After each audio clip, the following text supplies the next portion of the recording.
பகைமை பாராட்டுங்க, நெகட்டிவாக யோசிக்காதீங்க, காசிப் பண்ணாதீங்க, ப்ளேம் கேம் பண்ணாதீங்க, கம்ப்ளைண்ட் கேம் பண்ணாதீங்க. ரெண்டாவது விஷயம், என்ன நீங்கள் நினைக்கிறீங்களோ அது நடக்கும். அதனால் அதை விஷுவலைஸ் பண்ணுங்கள், காட்சிப்படுத்தி பாருங்கள். கற்பனைப்படுத்துதல் அல்ல.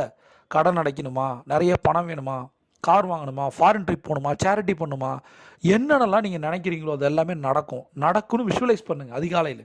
அடுத்தது, எப்பயுமே என்ன நடந்தாலும் சரி, என்ன மாதிரி நெகட்டிவாக நடந்தாலும் சரி, காசு இருக்குது இல்லை, மனிதர்கள் இருக்குது இல்லை, எதை பற்றியும் கவலைப்படாதீங்க. ஒன்றே ஒன்று நம்புங்க, எப்பயுமே நான் பாசிட்டிவாக தான்டா இருப்பேன், அவ்வளோதான். பாசிட்டிவாக தான் நான் இருப்பேன், என்னை யாராலையும் நெகட்டிவாக மாற்ற முடியாது. அப்படி யோசிக்க ஆரம்பிங்க, அதை பேசுங்க.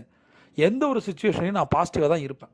அடுத்தது, நெகட்டிவ் திங்கிங் வரும்போது அது ஏன் வருதுன்னு யோசிக்க ஆரம்பிங்க, கான்ஷியஸாக உற்று நோக்குங்க.